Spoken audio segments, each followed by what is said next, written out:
If we see nowadays, majority of the women are in their working atmosphere.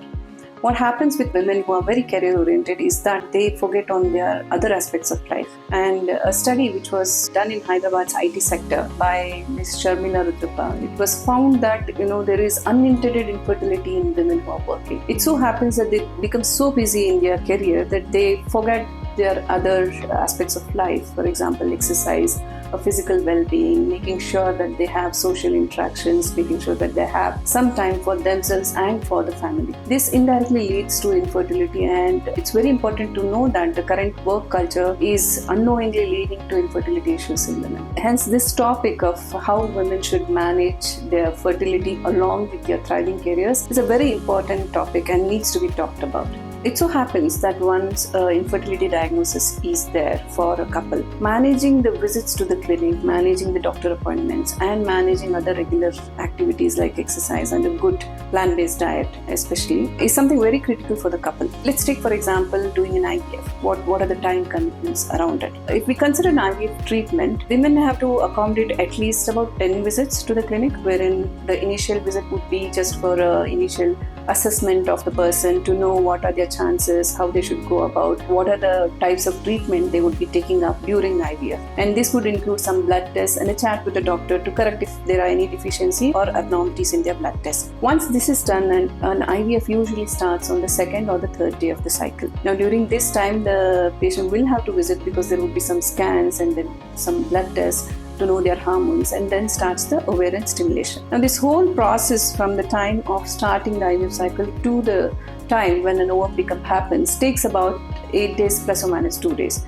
Take it some 8 to maximum possibly 12 days. During this time, there would be at least 3 to 4 visits to the hospital, wherein a doctor might have to do scans to see how the patient is responding, may do some blood tests to see if hormones are in sync with the ultrasound finding. And finally, when at the culmination of this monitoring is when a OPU or egg collection is scheduled. Now, this egg collection procedure is a needle-based procedure, so usually it's done under anesthesia, and most often it's a daycare procedure. So the person may have to take 1 day leave or off from work during that time. Following this would be one follow-up visit. So effectively, an IVF cycle would involve about maximum 15 days with about 8 to 10 times when the patient has to visit the clinic. So it's very important for a lady to be asking their care providers as to whether they can schedule early appointments early in the day or late in the evening, especially for working women. So if you consider all your working hours and then accommodate this visit, most often you may not need leave, you may not need to take off from work. The only day that you may have to take off would be on the day when you have a egg collection procedure. And post egg collection procedure, almost 90 to 95% of women are up and about, and the next day they should be able to go back to work.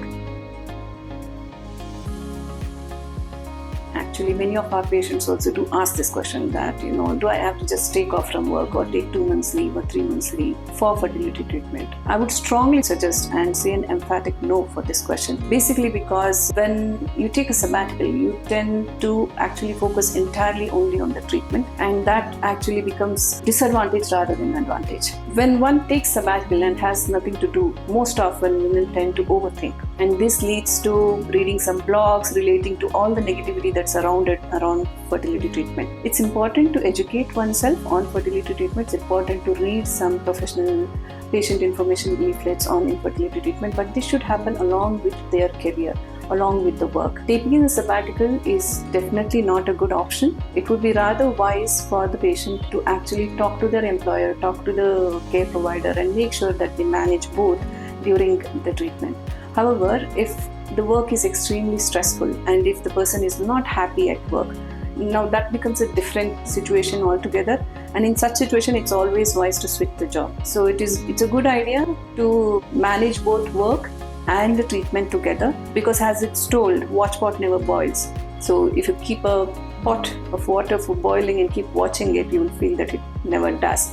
So it's important that you actually put it for boiling, but at the same time carry on with your regular activities. So similarly, it's important that you carry on with your career along with fertility treatment. One additional advice for women who are career-oriented, working and seeking fertility treatment is also have flexible hours at work. It's important to talk to your employer, see if there can be flexibility with time, and also sometimes working from home might help. That will help you manage the appointment time at the clinics and also help you manage your work. It's also important to notice that nowadays most of the hospitals and centers have Wi-Fi provided at the center. So while you're waiting to meet your doctor or while you're waiting for your hormone reports to come in, you could always continue working, and that will help you, have the best of both worlds. Yes, once you get pregnant, whether you need a sabbatical will depend on how the patient carries through the pregnancy. If there are no high risk factors, it's important to continue work even through pregnancy.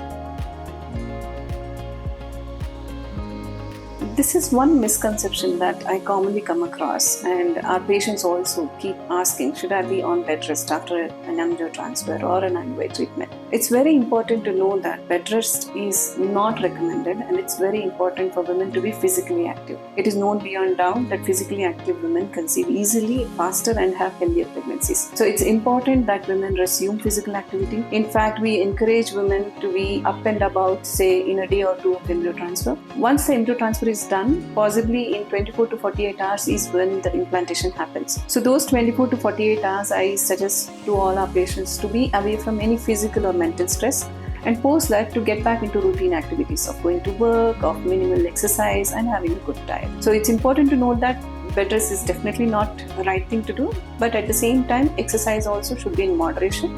Light exercise with a good lifestyle is what one should aim for. In this situation, we have to consider two kinds of travel. One, commuting to work, or two, traveling outstation and things like that. So when a fertility treatment like major treatment like an IVF happens, I would suggest women that, refrain from any travel for at least 2 days. Post that, resuming work, going back to work, commuting to work is absolutely not a problem. But traveling outstation, one needs to keep in mind that till the pregnancy test comes in, it's all right. But during the pregnancy test and around the first scan, it's wise to stay put in one place so that the care provider is available if there are any complications or things arising out of the pregnancy. So travel is fine, but one needs to talk to the doctor and possibly discuss it before embarking on a travel. Commuting to work shouldn't be a problem at all.